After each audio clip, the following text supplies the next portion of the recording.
ଯୁଦିତ ପୁସ୍ତକ ଅଧ୍ୟାୟ 9। ଯୁଦିତଙ୍କ ପ୍ରାର୍ଥନା।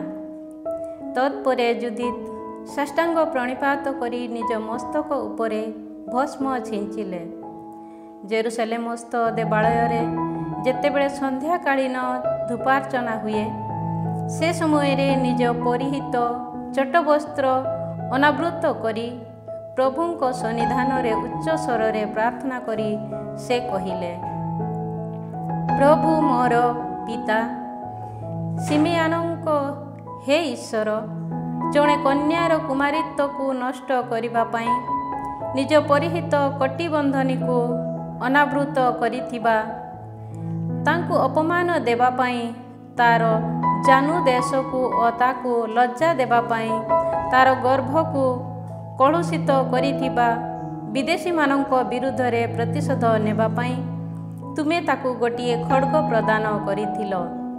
କାରଣ ସେପରି କାର୍ଯ୍ୟ ଯେ କେବେ ହେଁ ସାଧିତ ନ ହେଉ, ତୁମେ ଏହିପରି ଏକ ଆଦେଶ ଦେଇଥିଲ। ତଥାପି ସେମାନେ ତାହା କାର୍ଯ୍ୟରେ ପରିଣତ କଲେ। ସୁତରାଂ ସେମାନଙ୍କର ଶାସକମାନେ ନିହତ ହେବା ଓ ସେମାନଙ୍କ ଦ୍ୱାରା କୃତ ପ୍ରବଞ୍ଚନାରେ ଦୂଷିତ ହୋଇଥିବା ଶଯ୍ୟା ରକ୍ତ ରଞ୍ଜିତ ହେବା ପାଇଁ ତୁମେ ଅନୁମତି ଦେଲ। ସିଂହାସନରେ ଆସିନଥିବା ଶାସକମାନଙ୍କ ସହ ତୁମେ ଦାସମାନଙ୍କୁ ମଧ୍ୟ ଆହତ କଲ। ସେମାନଙ୍କର ପତ୍ନୀମାନେ ଶିକାର ହେବା ଓ ସେମାନଙ୍କର କନ୍ୟାମାନେ ବନ୍ଦୀ ହେବା ପାଇଁ ତୁମେ ସମର୍ପଣ କଲ। ଯେଉଁମାନେ ତୁମ ନିମନ୍ତେ ଉତ୍ସାହୀ ଥିଲେ ଓ ସେମାନଙ୍କ ରକ୍ତକୁ ଦୂଷିତ କରାଯାଇଥିବା ହେତୁ ବିଦ୍ୱେଷପୂର୍ଣ୍ଣ ହେଲେ ଓ ତୁମର ସାହାଯ୍ୟ ପାଇଁ ନିବେଦନ କରିଥିଲେ, ସେହି ତୁମର ସ୍ନେହାସ୍ପଦ ସନ୍ତାନମାନଙ୍କ ମଧ୍ୟରେ ତୁମେ ସେମାନଙ୍କର ବସ୍ତୁଦ୍ରବ୍ୟ ସବୁ ବିତରଣ କଲ। ମୋର ଈଶ୍ୱର, ହେ ମୋର ଈଶ୍ୱର, ଜଣେ ବିଧବା ଯେ ମୁଁ, ସେହି ମୋର ପ୍ରାର୍ଥନା ମଧ୍ୟ ଶୁଣ। ଏପରି କାର୍ଯ୍ୟ ତଥା ଏହାର ପୂର୍ବବର୍ତ୍ତୀ ଓ ପରବର୍ତ୍ତୀ ସମସ୍ତ କାର୍ଯ୍ୟ ତୁମେ ହିଁ ସାଧନ କଲ। ବର୍ତ୍ତମାନ ସଂଗଠିତ କାର୍ଯ୍ୟ ତଥା ଆଗାମୀ କାର୍ଯ୍ୟାବଳୀକୁ ତୁମେ ହିଁ ଯୋଜନା କରିଅଛ। ହଁ, ତୁମେ ଯେପରି ମନସ୍ଥ କରିଥିଲ, ସେହିପରି ସମସ୍ତ କାର୍ଯ୍ୟାବଳୀ ସଂଗଠିତ ହେଲା।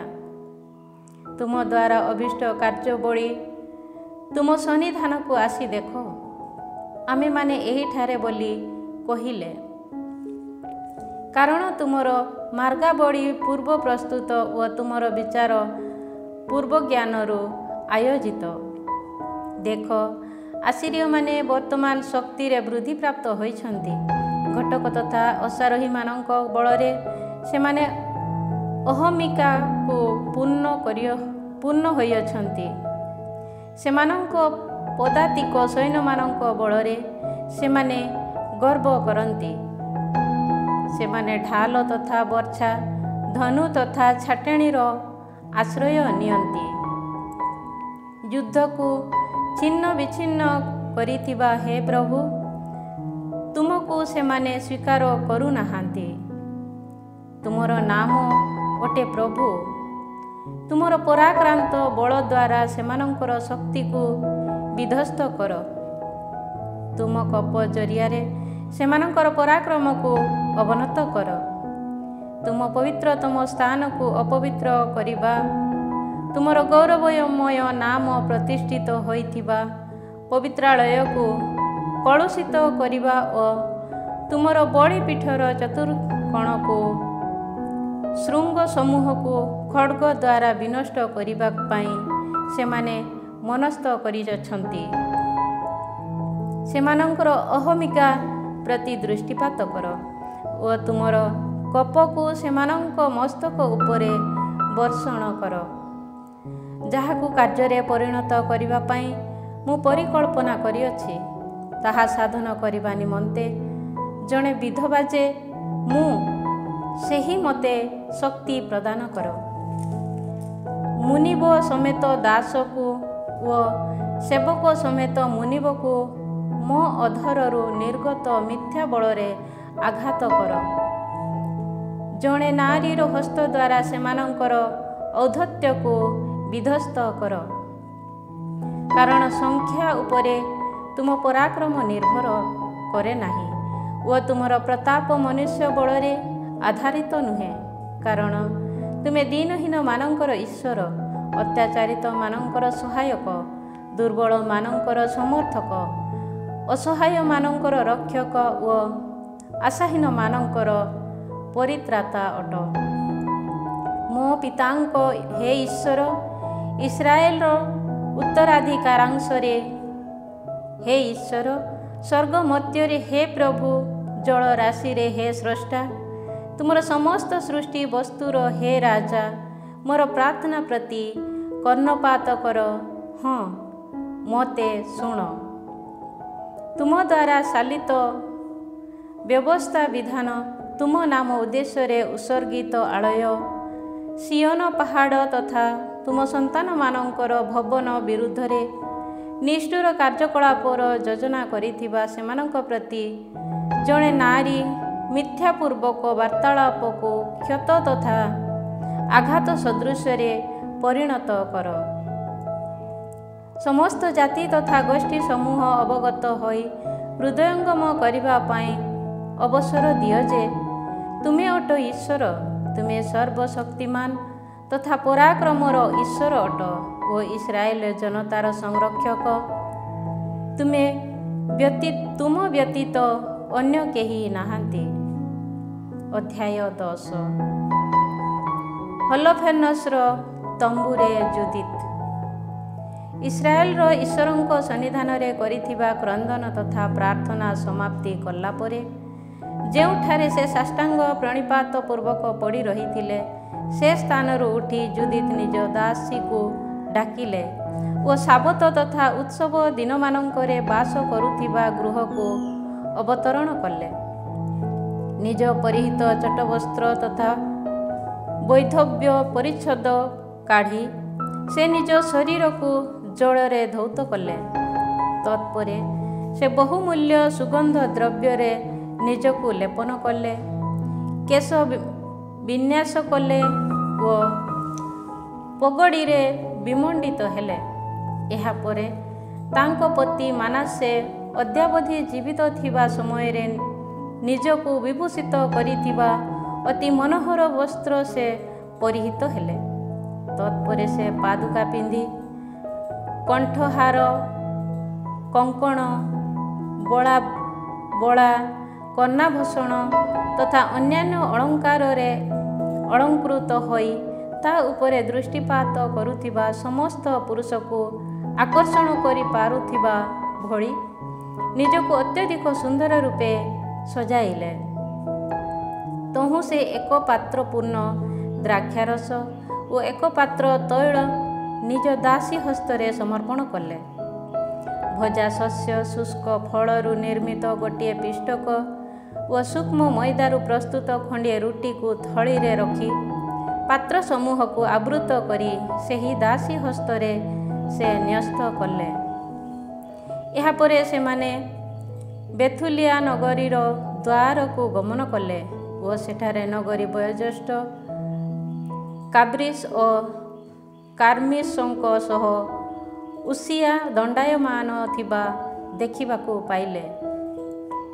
ସେମାନେ ତାଙ୍କର ପରିବର୍ତ୍ତିତ ମୁଖମଣ୍ଡଳ ଓ ପରିହିତ ବସ୍ତ୍ରର ପରିବର୍ତ୍ତନକୁ ଦେଖିଲେ ଓ ତାଙ୍କର ଲାବଣ୍ୟତା ପ୍ରତି ବିସ୍ମୟ ପ୍ରକାଶ କଲେ। ସେମାନେ ତାକୁ କହିଲେ, ଆମ ପିତୃପୁରୁଷମାନଙ୍କର ଈଶ୍ୱର ତୁମ ପ୍ରତି କରୁଣା ପ୍ରଦର୍ଶନ କରି ତୁମ ଦ୍ୱାରା ଆୟୋଜିତ ଯୋଜନାକୁ ସଫଳ କରନ୍ତୁ ଓ ତଦ୍ୱାରା ଇସ୍ରାଏଲ ଜନତା ଗୌରବାନ୍ୱିତ ଓ ଜେରୁସାଲେମ ଉନ୍ନୀତ ହୁଅନ୍ତୁ। ତହୁଁ ଜୁଦିତ୍ ଈଶ୍ୱରଙ୍କୁ ଆରାଧନା କଲେ। ଏହାପରେ ସେ ସେମାନଙ୍କୁ କହିଲେ, ମୋ ନିମନ୍ତେ ନଗରୀ ଦ୍ୱାର ଖୋଲି ଦେବା ପାଇଁ ଆଦେଶ ଦିଅ ଓ ଯେଉଁ ବିଷୟ ସମ୍ବନ୍ଧରେ ତୁମେ ମୋ ସହ କଥାବାର୍ତ୍ତା କଲ, ମୁଁ ବାହାରି ଯାଇ ତାହା କାର୍ଯ୍ୟରେ ପରିଣତ କରିବି।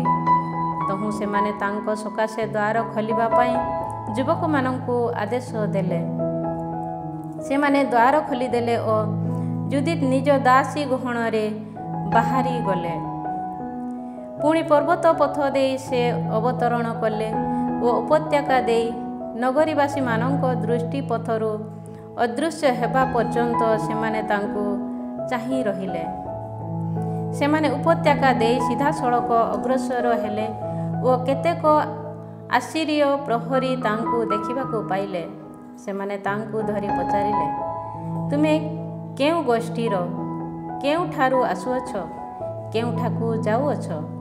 ଉତ୍ତରରେ ସେ କହିଲେ, ମୁଁ ଏବ୍ରେୟମାନଙ୍କର ଜଣେ କନ୍ୟା, କିନ୍ତୁ ମୁଁ ସେମାନଙ୍କ ନିକଟରୁ ପଳାୟନ କରୁଛି।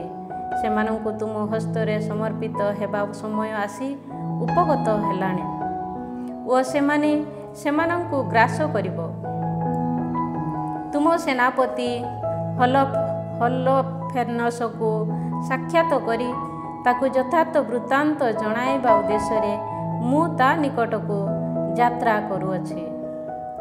ତାର ଅଧୀନସ୍ଥ ଲୋକଙ୍କ ମଧ୍ୟରୁ ଜଣେ ବ୍ୟକ୍ତ ସୁଦ୍ଧା ଦ୍ରୁତ କିମ୍ବା ନିହତ ଅବସ୍ଥାରେ ବିନଷ୍ଟ ନ ହୋଇ ସମସ୍ତ ପାର୍ବତ୍ୟାଞ୍ଚଳକୁ ଅଧିକାର କରିବାର ଏକ ଉପାୟ ମୁଁ ତାଙ୍କୁ ଦେଖାଇଦେବି। ଅପରୂପ ସୌନ୍ଦର୍ଯ୍ୟପୂର୍ଣ୍ଣ ମୁଖମଣ୍ଡଳ ବିଶିଷ୍ଟ ତାଙ୍କୁ ଦେଖି ଓ ତାଙ୍କ ଦ୍ୱାରା କଥିତ ବାକ୍ୟ ଶୁଣି ସେମାନେ ତାଙ୍କୁ କହିଲେ, ଆମ ମୁନିବଙ୍କ ସମ୍ମୁଖକୁ ପଳାୟନ କରି ତୁମେ ନିଜ ଜୀବନ ରକ୍ଷା କରିଅଛ। ସହସା ତାଙ୍କ ତମ୍ବୁ ମଧ୍ୟକୁ ଯାଅ। ଆମ ମଧ୍ୟରୁ କେତେଜଣ ତୁମକୁ ସଙ୍ଗରେ ନେଇ ତାଙ୍କ ହସ୍ତରେ ସମର୍ପଣ କରିବେ। ତାଙ୍କ ସମ୍ମୁଖରେ ଦଣ୍ଡାୟମାନ ଥିବା ବେଳେ ତୁମ ହୃଦୟ ଭୀତତ୍ରସ୍ତ ନ ହେଉ। ତୁମେ ବର୍ତ୍ତମାନ କହିଥିବା କଥା ମାତ୍ର ତାଙ୍କୁ ଜଣାଅ ଓ ସେ ତୁମ ପ୍ରତି ଉତ୍ତମ ବ୍ୟବହାର କରିବେ। ଯୁଦି ତ ତାଙ୍କର ଦାସୀଙ୍କ ସହ ଯାତ୍ରା କରିବା ପାଇଁ ସେମାନେ ନିଜ ମଧ୍ୟରୁ 100 ଲୋକଙ୍କୁ ମନୋନୀତ କଲେ ଓ ସେମାନେ ତାଙ୍କୁ ହଲୋଫେର୍ଣ୍ଣସର ତମ୍ବୁ ମଧ୍ୟକୁ ନେଇ ଆସିଲେ। ତାଙ୍କର ଆଗମନ ବୃତ୍ତାନ୍ତ ପ୍ରତ୍ୟେକ ତମ୍ବୁରେ ପ୍ରସାରିତ ହେବାରୁ ସମସ୍ତ ଛାଉଣି ଉଦ୍ଦୀପ୍ତ ହୋଇ ଉଠିଲା। ତାଙ୍କ ସମ୍ବନ୍ଧରେ ସେମାନେ ହଲୋଫେର୍ଣ୍ଣସକୁ ଜଣାଇବା ସମୟରେ ଯୁଦିତ୍ ଯେବେ ତାର ତମ୍ବୁ ସମ୍ମୁଖରେ ଅପେକ୍ଷା କରି ଛିଡ଼ା ହୋଇଥିଲେ, ସେ ସମୟରେ ସେମାନେ ନିଜ ନିଜର ତମ୍ବୁ ମଧ୍ୟରୁ ବାହାରି ତାଙ୍କର ଚତୁଃପାର୍ଶ୍ୱରେ ଠିଆ ହେଲେ। ସେମାନେ ତାଙ୍କର ରୂପ ଲାବଣ୍ୟ ଦେଖି ବିସ୍ମୟ ପ୍ରକାଶ କଲେ ଓ ଅନ୍ୟ ଇସ୍ରାଏଲୀୟ ନାରୀ ସମୂହ ମଧ୍ୟ ଯେ ତାଙ୍କ ସଦୃଶ୍ୟ ଥିବେ, ଏହା ଚିନ୍ତା କରି ସେମାନେ ଇସ୍ରାଏଲୀୟ ଜନତାର ପ୍ରଶଂସା କଲେ। ସେମାନେ ପରସ୍ପରକୁ କହିଲେ, ଏପରି ନାରୀ ଯେଉଁ ଜନତା ମଧ୍ୟରେ ଅବସ୍ଥାନ କରେ, ସେହି ଜନତାକୁ କିଏ ବା ଅବମାନନା କରିପାରିବ? ଅବଶ୍ୟ ସେମାନଙ୍କ ମଧ୍ୟରୁ ଜଣେ ପୁରୁଷ ସୁଦ୍ଧା ଜୀବିତ ରହିବା ଉଚିତ ନୁହେଁ। ଆମେ ଯଦି ସେମାନଙ୍କୁ ଛାଡ଼ିଦେବା, ତେବେ ସେମାନେ ସମସ୍ତ ସଂସାରକୁ ଫାନ୍ଦରେ ପକାଇବେ। ସେ ସମୟରେ ହଲୋଫେର୍ଣ୍ଣସର ସହଚର ତଥା ସେବକମାନେ ବାହାରି ଆସି ତାଙ୍କୁ ତମ୍ବୁ ମଧ୍ୟକୁ ନେଇଗଲେ। ସ୍ୱର୍ଣ୍ଣ, ମରକତ ମଣି ତଥା ବହୁମୂଲ୍ୟ ରତ୍ନ ସବୁରେ ଖଚିତ ଏକ ବାଇଗଣୀ ରଙ୍ଗ ବିଶିଷ୍ଟ ଚାନ୍ଦୁଆ ତଳେ ତାଙ୍କ ଶଯ୍ୟାରେ ହଲୋଫେର୍ଣ୍ଣସ ବିଶ୍ରାମ କରିଥିଲା। ସେମାନେ ଯେବେ ଯୁଦିତଙ୍କ ସମ୍ପର୍କରେ ତାଙ୍କୁ ଜଣାଇଲେ, ତେବେ ତାଙ୍କ ସମ୍ମୁଖରେ ବୁହାଯାଇଥିବା ରୌପ୍ୟ ପ୍ରଦୀପ ଗୁଡ଼ିକର ପଛେ ସେ ତମ୍ବୁ ଦ୍ୱାରକୁ ଆସିଲା।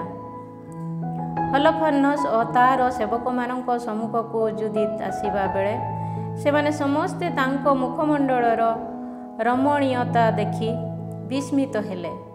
ଯୁଦିତ୍ ସାଷ୍ଟାଙ୍ଗ ପ୍ରଣିପାତ କରି ତାଙ୍କୁ ପ୍ରଣାମ ଜଣାଇଲେ, କିନ୍ତୁ ତାର ଦାସମାନେ ତାକୁ ଠିଆ କରାଇଲେ।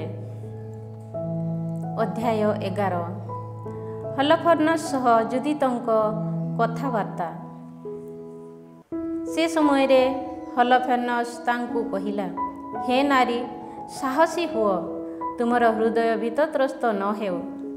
ସମସ୍ତ ପୃଥିବୀର ଅଧୀଶ ନେବୁଖାଦ୍ନେସରଙ୍କ ସେବା କରିବା ପାଇଁ ପ୍ରସ୍ତୁତ କୌଣସି ବ୍ୟକ୍ତି ପ୍ରତି ମୁଁ ଲେଶ ମାତ୍ର ଉପଦ୍ରବ କରିବି ନାହିଁ।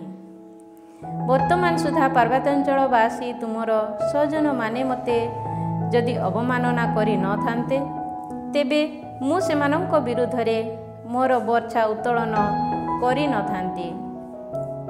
କିନ୍ତୁ ସ୍ୱୟଂ ସେମାନେ ଏ ସମସ୍ତ ଅନିଷ୍ଟ କାର୍ଯ୍ୟ ସେମାନଙ୍କ ପ୍ରତି ଘଟାଇଅଛନ୍ତି।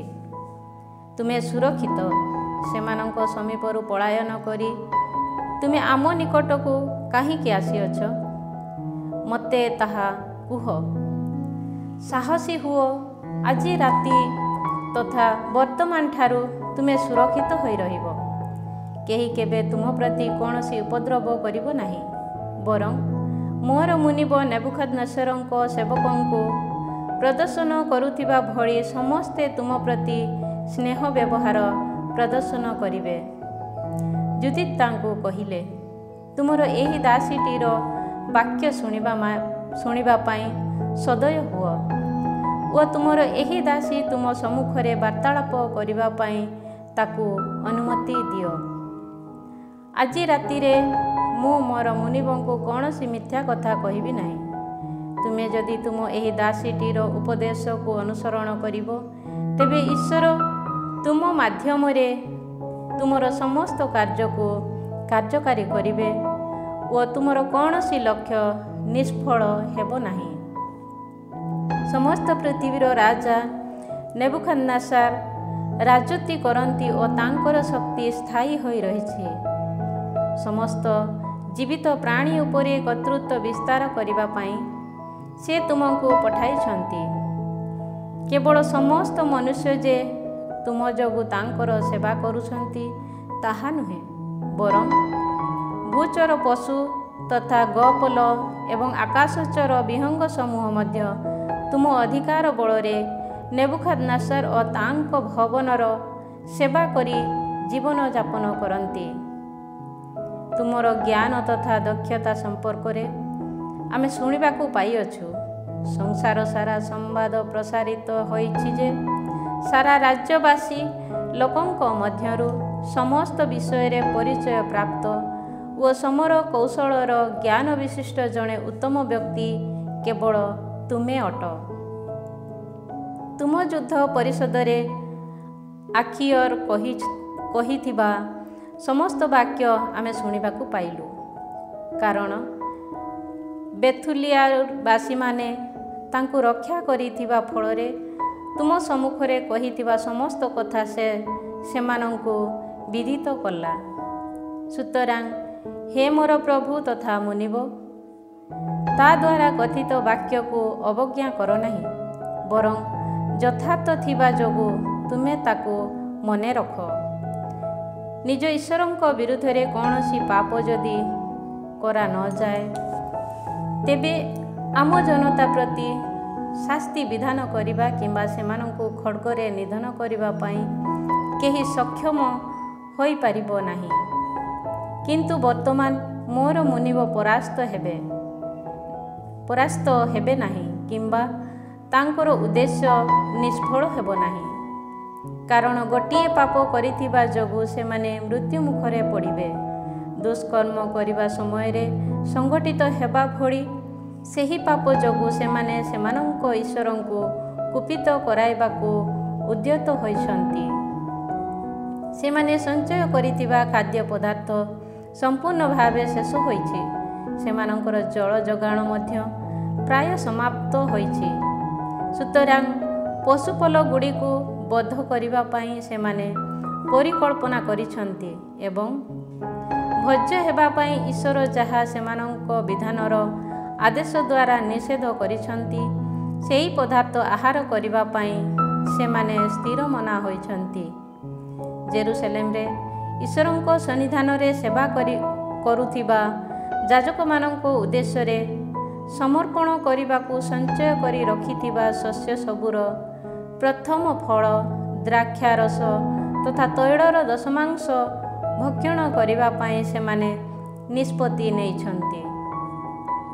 ତଥାପି ଜନତା ମଧ୍ୟରୁ କେହି ସେ ସମସ୍ତକୁ ନିଜ ହସ୍ତ ଦ୍ୱାରା ଯେ ସ୍ପର୍ଶ କରୁ, ଏହା ସେମାନଙ୍କ ପ୍ରତି ଅବିଧେୟ ଅଟେ। ଜେରୁସାଲେମବାସୀ ଜନତା ମଧ୍ୟ ଏପରି କାର୍ଯ୍ୟ କରୁଥିବା ଯୋଗୁଁ ମହାସଭା ତରଫରୁ ଅନୁମତି ଭିକ୍ଷା କରିବା ପାଇଁ ସେମାନେ ସେଠାକୁ ଲୋକ ପଠାଇଛନ୍ତି। ସେହି ଅନୁମତି ପାଇଁ ତଦନୁଯାୟୀ କାର୍ଯ୍ୟ କରିବାକୁ ଯେଉଁଦିନ ସେମାନେ ଆରମ୍ଭ କରିବେ, ସେହିଦିନ ବିଧ୍ୱସ୍ତ ହେବା ସକାଶେ ତୁମ ହସ୍ତେ ସମର୍ପିତ ହେବେ।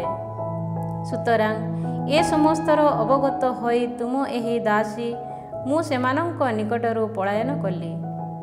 ସମସ୍ତ ସଂସାର ଅର୍ଥାତ୍ କାର୍ଯ୍ୟ ସମ୍ବନ୍ଧରେ ଶୁଣିବାକୁ ପାଉଥିବା ସମସ୍ତଙ୍କୁ ବିସ୍ମୟାଭିଭୂତ କରି ପାରୁଥିବା ଭଳି କାର୍ଯ୍ୟକୁ ତୁମ ସହ ସାଧନ କରିବା ପାଇଁ ଈଶ୍ୱର ମୋତେ ପଠାଇଛନ୍ତି। ତୁମର ଏହି ଦାସୀ ଧର୍ମନିଷ୍ଠ ଜଣେ ନାରୀ ଅଟେ ଓ ଅହୋରାତ୍ର ସ୍ୱର୍ଗସ୍ଥ ଈଶ୍ୱରଙ୍କ ଜଣେ ସେବିକା ଅଟେ। ସୁତରାଂ ହେ ପ୍ରଭୁ, ମୁଁ ତୁମ ଗହଣରେ ଅବସ୍ଥାନ କରିବି ଓ ପ୍ରତି ରାତ୍ରିରେ ତୁମର ଏହି ଦାସୀ ଉପତ୍ୟକା ମଧ୍ୟକୁ ଯାଇ ଈଶ୍ୱରଙ୍କ ନିକଟରେ ପ୍ରାର୍ଥନା କରିବି। ସେମାନେ ପାପ କରିଥିବା ସମୟ ଈଶ୍ୱର ମୋତେ ଜଣାଇବେ। ମୁଁ ଆସି ତୁମକୁ କହିବି ଓ ସେ ସମୟରେ ତୁମେ ସୈନ୍ୟ ସହ ଯାଇପାରିବ। ସେମାନଙ୍କ ମଧ୍ୟରୁ ଜଣେ ମଧ୍ୟ ତୁମ ପ୍ରତିରୋଧ କରିପାରିବ ନାହିଁ। ଜୁଦିଆର ମଧ୍ୟସ୍ଥାନ ଦେଇ ଜେରୁସାଲେମକୁ ଆସି ପହଞ୍ଚିବା ସମୟ ପର୍ଯ୍ୟନ୍ତ ମୁଁ ତୁମ ପ୍ରତି ପଥ କଢ଼ାଇବି। ମୁଁ ତା ମଧ୍ୟରେ ତୁମର ସିଂହାସନ ସ୍ଥାପନ କରିବି। ପାଳକହୀନ ମେଷ ସଦୃଶ ସେମାନଙ୍କୁ ତୁମେ ପଥ କଢ଼ାଇବ। ତୁମ ବିରୁଦ୍ଧରେ ଭୁକିବା ସକାଶେ ଗୋଟିଏ ଶ୍ୱାନ ମଧ୍ୟ ତାର ମୁଖ ଖୋଲିବ ନାହିଁ। ପୂର୍ବ ଜ୍ଞାନ ବଳରେ ମୁଁ ଏହା ଅବଗତ ହୋଇଛି। ଏ ସମସ୍ତ ବିଷୟ ମୋତେ କୁହାଯାଇଛି ଓ ତୁମକୁ କହିବା ପାଇଁ ମୁଁ ପ୍ରେରିତ ହୋଇଅଛି। ଜୁଦିତଙ୍କ ଦ୍ୱାରା କଥିତ ବାକ୍ୟ ଶୁଣି ହଲଫେନସ୍ ଓ ତାଙ୍କର ସେବକମାନେ ସନ୍ତୁଷ୍ଟ ହେଲେ ଏବଂ ତାଙ୍କର ଜ୍ଞାନରେ ଆଶ୍ଚର୍ଯ୍ୟାନ୍ୱିତ ହୋଇ କହିଲେ, ପୃଥିବୀର ଏକ ପ୍ରାନ୍ତ ଠାରୁ ଅପର ପ୍ରାନ୍ତ ପର୍ଯ୍ୟନ୍ତ ମୁଖମଣ୍ଡଳର ରମଣୀୟତା ତଥା ଜ୍ଞାନପୂର୍ଣ୍ଣ କଥାରେ ପ୍ରବୀଣା ଏହି ଜଣେ ନାରୀ ଦେଖାଯିବ ନାହିଁ। ତହୁଁ ହଲଫେନସଙ୍କୁ ତାଙ୍କୁ କହିଲେ, ଆମମାନଙ୍କ ହସ୍ତରୁ ଶକ୍ତିଶାଳୀ କରିବା ଓ ମୋର ମୁନିବଙ୍କୁ ଅବମାନନା କରିଥିବା ଜନତାକୁ ବିନାଶ କରିବା ପାଇଁ ତୁମ ଜନତା ସମୀପରୁ ତୁମକୁ ପଠାଇ ଈଶ୍ୱର ଏକ ଉତ୍ତମ କାର୍ଯ୍ୟ କରିଛନ୍ତି। କେବଳ ଦେଖିବା ପାଇଁ ଯେ ତୁମେ ସୌନ୍ଦର୍ଯ୍ୟବତୀ ଅଟ ତାହା ନୁହେଁ, ବରଂ ତୁମେ ବାକ୍ଚାତୁରୀ ବିଶିଷ୍ଟ ଜଣେ ନାରୀ ମଧ୍ୟ ଅଟ। ତୁମ ଦ୍ୱାରା କଥିତ କଥା ଅନୁଯାୟୀ ତୁମେ ଯଦି ଆଚରଣ କରିବ, ତେବେ ତୁମ ଈଶ୍ୱର ମୋର ମଧ୍ୟ ଈଶ୍ୱର ହେବେ। ଏହା ବ୍ୟତୀତ ତୁମେ ରାଜା ନେବୁଖାଦ୍ନେସରଙ୍କ ଭବନରେ ବାସ କରିବ ଓ ସଂସାର ସାରା ପ୍ରସିଦ୍ଧି ଲାଭ କରିବ। ଅଧ୍ୟାୟ 12। ଶତ୍ରୁ ଛାଉଣୀରେ ଜୁଦିତ୍। ଏହାପରେ ତାଙ୍କର ରୌପ୍ୟ ପାତ୍ର ସମୂହ ସଞ୍ଚିତ ହୋଇ ରହିଥିବା ପ୍ରକୋଷ୍ଠକୁ ତାଙ୍କୁ ନେଇଯିବା, ନିଜେ ଭକ୍ଷଣ କରିବା ଖାଦ୍ୟପଦାର୍ଥରୁ ଏକ ଅଂଶ ତାଙ୍କ ସମ୍ମୁଖରେ ପରିବେଷଣ କରିବା ଓ ସେ ପାନ କରୁଥିବା ଦ୍ରାକ୍ଷାରସ ତାଙ୍କୁ ପ୍ରଦାନ କରିବା ପାଇଁ ହଲଫେନସ୍ ତାଙ୍କ ସେବକମାନଙ୍କୁ ଆଦେଶ ଦେଲା। କିନ୍ତୁ ଜୁଦିତ୍ କହିଲେ, ମୁଁ ତାହା ଭକ୍ଷଣ କରିବି ନାହିଁ, କାରଣ ମୋ ପକ୍ଷରେ ତାହା ଦୋଷାବହ। ଯେଉଁ ଖାଦ୍ୟପଦାର୍ଥ ମୁଁ ନିଜ ସଙ୍ଗରେ ନେଇ ଆସିଛି, ତାହା ମୁଁ ଆହାର କରିବି। କିନ୍ତୁ ହଲଫେନସ୍ ତାଙ୍କୁ ପଚାରିଲା, ତୁମ ସହିତ ଥିବା ଖାଦ୍ୟପଦାର୍ଥ ସମାପ୍ତ ହେଲା ପରେ ଆମେ ସେପରି ଅଧିକ ଖାଦ୍ୟ କେଉଁଠୁ ପାଇପାରିବା? କାରଣ ତୁମ ଜନତା ମଧ୍ୟରୁ କେହି ଆମ ସହ ନାହାନ୍ତି। ଉତ୍ତରରେ ଜୁଦିତ୍ କହିଲେ, हे मोर प्रभु, तुम जीवन नामरे मु कही रखे जे मोर हस्त जरिया संपादन करने निरूपित कार्य प्रभु कार्यकारी करने पूर्वर तुमर एही दासीटीर संगरे थिबा खाद्य पदार्थर परिसमाप्ति घटिब नाही। एहा परे हलफेनसर परिचारक माने तांको तंबू मध्यकू नहीं गले। से अर्धरात्रि पर्यंत शयन कले। प्रभातर स्वल्प समय पूर्वर उठी हलफेनस पाखकू लोक पठाई से कहिले, बाहर को जाई प्रार्थना करने सकाशे तुमर एही दासी को अनुमति देवा पाई मोर मुनिब वर्तमान आदेश दियंतु। सुतरां तांको प्रति कौनसी प्रतिबंधक सृष्टि करा न जाऊ बोली हलफेनस प्रहरी सेना मानंकु आदेश देला। एहीपरि से 3 दिन धरी छाउणी मध्यरे रहिले और रात्रि रे बेथुलियार उपत्यका को जाई छाउणी पार्श्वस्थ जलस्रोतरे स्नान कले। जलस्रोतरु बाहरी आसीबा समय रे स्वजन मानंको उद्धार पाई तांकु गोटिए मार्ग देखाई देवा निमंते प्रभु इस्राएल ईश्वरंकु से प्रार्थना कले। एहीपरि निजको परिष्कृत करी से तंबू मध्यकू फेरी आसुथिले एवं सायंकाल रे तांकर भक्षण आहार करिबा पर्यंत तन्मध्यरे अवस्थान करुथिले। हलफेनसर भोजी पर्व। चतुर्थ दिवस रे हलफेनस केवल तांको दास मानंको पाई एक भोजी पर्वर आयोजन कला। तांकर सेनापति मानंको मध्यरु काहारिकु से आमंत्रण कला नाही। तांकर व्यक्तिगत कार्यर तत्वावधान नेउथिबा कंचुकी बागोआसकु से कहिला, तुमे जाई तुमर तत्वावधान रे थिबा सेही एब्रेय नारी को आम सह भोजन तथा पान करबाकू प्ररोचना दियो, कारण एपरी एक नारी सह सहवास न करी छाड़ी देबा अपमानजनक अटे। वो आमे जदि तांको आलिंगन न करिबा तेबे स्वयं से आमको उपहास करिवे। सुतरां बागोआस हलफेनस सम्मुखरू बाहरी जाई जुदितଙ୍କ निकटकू गला और तांको कहिला, एही लावण्यवती परिचारिका सह सदय होई मोर मुनिबंक समीपकू आसंतु और तांको सम्मुखरे श्रद्धास्पद हुअन्तु। द्राक्षारस पान करी आम गहणे उल्लसित हुअन्तु और नेबुकदनेस्सरଙ୍କ भवनरे सेवा करुथिबा आसीरिय नारी मानଙ୍କ मध्यरु जणे सदृश आजि आचरण करन्तु। जुदित कहिले, मोर मुनिबंकु अस्वीकार करिबा पई मु बाकिए, जहा तांको पई प्रीतिकर मु ताहा सहसा अवश्य साधन करिबी। मृत्युवरण करिबा दिन पर्यंत ताहा मो पाई आनंदर कारण हेबो। तत्परे से उठी नारी सुलभ सर्वविध अलंकार रे विभूषित हेले। तांकर दैनंदिन उपयोग पाई बागोआस जो नरम मेष चर्म तांको प्रदान करिथिला, जुदित जेपरी ता उपरे आउजी पड़ी भक्षण करि पारंती सेथिपाई तांको दासी हलफेनस सम्मुखरे ताहा तळे बिछाई देला।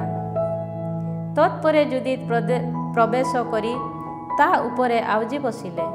तांको प्रति हलफेनसर हृदय कामासक्त हेला और तांको निजर परिवार आशारे से परिपूर्ण हेला, कारण तांको उपरे दृष्टिपात करिथिबा प्रथम दिन ठारू तांको प्रवंचना करिबा पाई सुजोग खोजी से अपेक्षा करी रहिथिला। सुतरां हलफेनस तांको कहिला, द्राक्षारस पान करी आम सह उल्लसित हुओ।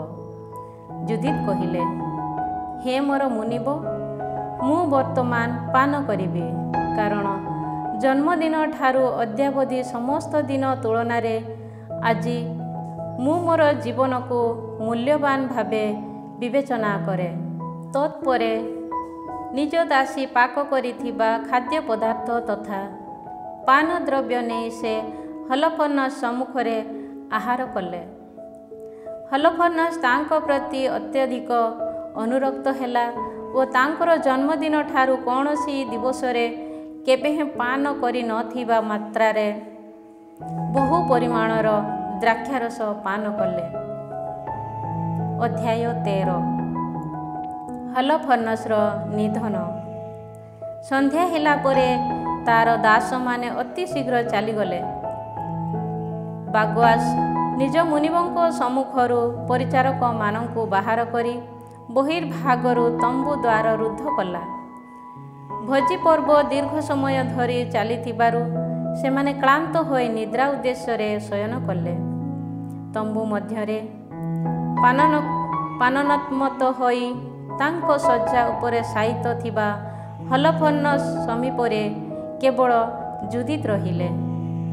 ପ୍ରତିଦିନ କରିଥିବାନୁଯାୟୀ ସେହିଦିନ ମଧ୍ୟ ତାଙ୍କ ଶୟନ କକ୍ଷରୁ ବାହାରି ଆସିବା ପର୍ଯ୍ୟନ୍ତ ଅପେକ୍ଷା କରିବା ପାଇଁ ସେ ତାଙ୍କ ଦାସୀକୁ କହିଥିଲେ, କାରଣ ସେ କହିଥିଲେ ଯେ ପ୍ରାର୍ଥନା କରିବା ପାଇଁ ସେ ଯିବେ। ସେ ପୁଣି ବାଗୱାସଙ୍କୁ ମଧ୍ୟ ସେହିପରି କଥା କହିଥିଲେ। ତେଣୁ ସମସ୍ତେ ବାହାରିଗଲେ। ସାନ କିମ୍ବା ବଡ଼ କେହି ହେଲେ ଶୟନ କକ୍ଷରେ ରହିଲେ ନାହିଁ। ସେ ସମୟରେ ଯୁଦିତ୍ ହଲଫର୍ଣ୍ଣସ୍ର ଶଯ୍ୟା ସମୀପରେ ଦଣ୍ଡାୟମାନ ହୋଇ ନିଜ ହୃଦୟରେ ପ୍ରାର୍ଥନା କଲେ, ସର୍ବଶକ୍ତିମାନ ପ୍ରଭୁ ହେ ଈଶ୍ୱର, ବର୍ତ୍ତମାନ ଜେରୁସାଲେମର ମହତ୍ତ୍ୱ ନିମନ୍ତେ ମୋର ହସ୍ତ ଦ୍ୱାରା ସମ୍ପାଦିତ ହେବାକୁ ଯାଉଥିବା କାର୍ଯ୍ୟକଳାପ ପ୍ରତି ଦୃଷ୍ଟିପାତ କର। କାରଣ ତୁମ ଉତ୍ତରାଧିକାରର ସହାୟ ହେବା ଓ ଆମ ବିରୁଦ୍ଧରେ ଉଠିଥିବା ଶତ୍ରୁମାନଙ୍କୁ ବିନାଶ କରିବା ପାଇଁ ମୁଁ ଗ୍ରହଣ କରିଥିବା କର୍ତ୍ତବ୍ୟକୁ ନିର୍ବାହ କରିବା ପାଇଁ ସମୟ ଆସି ଉପସ୍ଥିତ। ଏହାପରେ ସେ ଶଯ୍ୟାରେ ଅଗ୍ରଭାଗ ସମୀପସ୍ଥ ସ୍ତମ୍ଭ ନିକଟକୁ ଯାଇ ସେଥିରୁ ହଲଫର୍ଣ୍ଣସ୍ର ମସ୍ତକ ପରିଭାଗରେ ଝୁଲି ରହିଥିବା ଖଡ୍ଗ ଧରିଲେ। ଶଯ୍ୟା ସମୀପକୁ ଆସି ହଲଫର୍ଣ୍ଣସ୍ର ମସ୍ତକ କେଶ ଗୁଚ୍ଛକୁ ଧରି ସେ ପ୍ରାର୍ଥନା କରି କହିଲେ, ପ୍ରଭୁ ହେ ଇସ୍ରାଏଲର ଈଶ୍ୱର, ବର୍ତ୍ତମାନ ମୋତେ ଶକ୍ତିଶାଳୀ କର। ତତ୍ପରେ ତାଙ୍କର ସର୍ବଶକ୍ତି ପ୍ରୟୋଗ କରି ସେ ତାର ଗଳାକୁ 2 ବାର ଆଘାତ କରି ତାର ଶିରଚ୍ଛେଦନ କଲେ। ତହୁଁ ସେ ତାର ଶରୀରକୁ ଶଯ୍ୟାରୁ ଗଡ଼ାଇ ତଳେ ପକାଇଲେ ଓ ସ୍ତମ୍ଭ ସମୂହରୁ ଏକ ଚାନ୍ଦୁଆକୁ ଟାଣି ନେଲେ। ସ୍ୱଳ୍ପ ସମୟ ଅପେକ୍ଷା କଲେ ପରେ ସେ ବାହାରି ଆସି ହଲଫର୍ଣ୍ଣସ୍ର ମସ୍ତକକୁ ତାଙ୍କ ଦାସୀର ହସ୍ତରେ ସମର୍ପଣ କଲେ। ସେ ତାହା ନିଜ ଭକ୍ଷଣ ଥାଳିରେ ରଖିଲା। ଏହାପରେ ପ୍ରତିଦିନ ପ୍ରାର୍ଥନା କରିବା ପାଇଁ ଯାଉଥିବା ପ୍ରଥାନୁକ୍ରମେ ସେମାନେ ଦୁହେଁ ବାହାରିଲେ ଓ ଛାଉଣି ମଧ୍ୟ ଦେଇ ଯାତ୍ରା କରି ଓ ଉପତ୍ୟକାକୁ ବେଷ୍ଟନ କରି ପାହାଡ଼ ଆରୋହଣ କଲେ। ପରିଶେଷରେ ସେମାନେ ଦ୍ୱାର ନିକଟରେ ଆସି ପହଞ୍ଚିଲେ। ଯୁଦିତଙ୍କ ପ୍ରତ୍ୟାବର୍ତ୍ତନ। ଦ୍ୱାର ନିକଟରେ ପହରା ଦେଉଥିବା ପ୍ରହରୀମାନଙ୍କୁ ଯୁଦିତ୍ ସୁଦୂରରୁ ଡାକ ଦେଇ କହିଲେ, ଖୋଲିଦିଅ, ଦ୍ୱାର ଖୋଲିଦିଅ। ଇସ୍ରାଏଲର ପରାକ୍ରମ ଯେପରି ପ୍ରକଟ ହୁଏ ଏବଂ ଆଜି ତାହାଙ୍କ ଦ୍ୱାରା କାର୍ଯ୍ୟରେ ପରିଣତ କରାଯାଇଥିବା ଅନୁଯାୟୀ ଆମ ଶତ୍ରୁମାନଙ୍କ ବିରୁଦ୍ଧରେ ତାହାଙ୍କ ଶକ୍ତିକୁ ଯେପରି ସେ ଦର୍ଶାନ୍ତି, ସେଥିପାଇଁ ଈଶ୍ୱର ଆମ ଈଶ୍ୱର ଅଦ୍ୟାବଧି ଆମମାନଙ୍କର ସହବର୍ତ୍ତୀ ଅଟନ୍ତି। ନଗରୀବାସୀମାନେ ତାଙ୍କର ସ୍ୱର ଚିହ୍ନି ପାରି ଦ୍ୱାର ନିକଟକୁ ଶୀଘ୍ର ଗମନ କଲେ ଓ ନଗରୀର ବୟୋଜ୍ୟେଷ୍ଠମାନଙ୍କୁ ଏକତ୍ରିତ କଲେ। ସାନ ତଥା ବଡ଼ ସମସ୍ତ ବ୍ୟକ୍ତି ସେଠାକୁ ଯାଇ ଏକତ୍ରିତ ହେଲେ। ସେ ଫେରି ଆସିଥିବା ବିଷୟ ସେମାନେ ବିଶ୍ୱାସ କରିପାରିଲେ ନାହିଁ। ଦ୍ୱାର ଖୋଲି ସେମାନେ ସେମାନଙ୍କୁ ପ୍ରବେଶାନୁମତି ଦେଲେ ଓ ଆଲୋକ ପାଇଁ ଅଗ୍ନି ଜଳାଇ ସମସ୍ତେ ସେମାନଙ୍କର ଚତୁଃପାର୍ଶ୍ୱରେ ସମବେତ ହେଲେ। जुदित उच्च स्वରରେ ସେମାନଙ୍କୁ କହିଲେ, ଈଶ୍ୱରଙ୍କର ସ୍ତୁତି ଗାନ କର, ତାହାଙ୍କ ସ୍ତୁତି ଗାନ କର, ଯେ ଇସ୍ରାଏଲୀୟ ଭବନରୁ ତାହାଙ୍କ କରୁଣାକୁ ପ୍ରତ୍ୟାହାର କରିନାହାନ୍ତି, ବରଂ ଆମ ଶତ୍ରୁମାନଙ୍କୁ ଆଜି ରାତିରେ ମୋର ହସ୍ତ ଜରିଆରେ ବିନାଶ କରିଅଛନ୍ତି, ସେହି ଈଶ୍ୱରଙ୍କର ସ୍ତୁତି ଗାନ କର। ଏହାପରେ ଥାଳିରୁ ସେହି ମସ୍ତକ ବାହାର କରି ତାହା ସେମାନଙ୍କୁ ଦେଖାଇ ସେ କହିଲେ, ଦେଖ, ଆସିରୀୟ ସୈନ୍ୟ ଦଳର ସେନାପତି ହଲଫର୍ଣ୍ଣସର ମସ୍ତକ ଏହା। ପାନନ୍ମତ୍ତ ହୋଇ ଯେଉଁ ଚାନ୍ଦୁଆ ତଳେ ସେ ଶୟନ କରିଥିଲା, ସେହି ବିତାନ ମଧ୍ୟ ଏହା। ଜଣେ ନାରୀ ହସ୍ତରେ ପ୍ରଭୁ ତାଙ୍କୁ ଆଘାତ କରିଅଛନ୍ତି। ମୁଁ ଅନୁସରଣ କରିଥିବା ପଥରେ ଯିଏ ମୋର ସଂରକ୍ଷଣ କରିଥିଲେ, ସେହି ଜୀବନ୍ତ ପ୍ରଭୁଙ୍କ ନାମରେ ମୁଁ କହେ ଯେ ମୋର ମୁଖ ତାକୁ ଫାନ୍ଦରେ ପକାଇ ବିନାଶ କରିଅଛି। ତଥାପି ମୋତେ କଳଙ୍କିତ କିମ୍ବା ଅପମାନିତ କରିବା ପାଇଁ ସେ ମୋର ସହ କୌଣସି ପାପ କଲା ନାହିଁ। ଜନତା ଅତ୍ୟଧିକ ଆଶ୍ଚର୍ଯ୍ୟାନ୍ୱିତ ହୋଇ ନତମସ୍ତକ ପୂର୍ବକ ଈଶ୍ୱରଙ୍କୁ ଆରାଧନା କଲେ। ସେମାନେ ଏକ ସ୍ୱରରେ କହିଲେ, ହେ ଆମ ଈଶ୍ୱର, ତୁମ ସ୍ୱଜନମାନଙ୍କର ଶତ୍ରୁମାନଙ୍କୁ ଆଜି ବିଦେଶ ପାତ୍ର କରିଥିବା ତୁମେ ଧନ୍ୟ। ଉସିଆ ଜୁଦିତଙ୍କୁ କହିଲା, ହେ ବତ୍ସା, ଭୂପୃଷ୍ଠବାସିନୀ ସମସ୍ତ ନାରୀମାନଙ୍କ ତୁଳନାରେ ତୁମେ ପରାତ୍ପର ଈଶ୍ୱରଙ୍କର ଅଧିକ ଅନୁଗ୍ରହର ପାତ୍ରୀ ଅଟ। ଆମ ଶତ୍ରୁମାନଙ୍କ ନେତାର ମସ୍ତକକୁ ଆଘାତ କରିବା ପାଇଁ ତୁମର ବାଟ କଢ଼ାଇଥିବା ସ୍ୱର୍ଗ ଓ ମର୍ତ୍ତ୍ୟର ସ୍ରଷ୍ଟା ପ୍ରଭୁ ଈଶ୍ୱର ଧନ୍ୟ ହୁଅନ୍ତୁ। ଜନତା ଈଶ୍ୱରଙ୍କର ଶକ୍ତିକୁ ସ୍ମରଣ କରିବା ସମୟରେ ତୁମେ ଈଶ୍ୱରଙ୍କଠାରେ ସ୍ଥାପନ କରିଥିବା ଆସ୍ଥା ଲୋକମାନଙ୍କର ହୃଦୟରୁ କେବେ ହେଁ ଦୂରେଇ ଯିବ ନାହିଁ। ଏହି କାର୍ଯ୍ୟକଳାପର ସ୍ମୃତି ତୁମର ଚିରନ୍ତନ ଶ୍ରଦ୍ଧାର କାରଣ ହେବା ପାଇଁ ଈଶ୍ୱର ସଦୟ ହୁଅନ୍ତୁ। ତାହାଙ୍କ ଆଶୀଷରେ ସେ ତୁମକୁ ପରିପୂର୍ଣ୍ଣ କରନ୍ତୁ, କାରଣ ଆମ ଦେଶ ଅପମାନିତ ହୋଇ ଅବନମିତ ଥିବା ସମୟରେ ତୁମ ଜୀବନର ରକ୍ଷାକୁ ଅସାର ମନେକରି ଓ ଆମ ଈଶ୍ୱରଙ୍କ ସନ୍ନିଧାନରେ ସଠିକ୍ ମାର୍ଗର ଅନୁସରଣ କରି ତୁମେ ଆମ ଶତ୍ରୁମାନଙ୍କ ବିରୁଦ୍ଧରେ ପ୍ରତିଶୋଧ ନେଇଅଛ। ସେ ସମୟରେ ସମସ୍ତ ଲୋକେ ପ୍ରତ୍ୟୁତ୍ତର ଦେଲେ, ଆମେନ୍।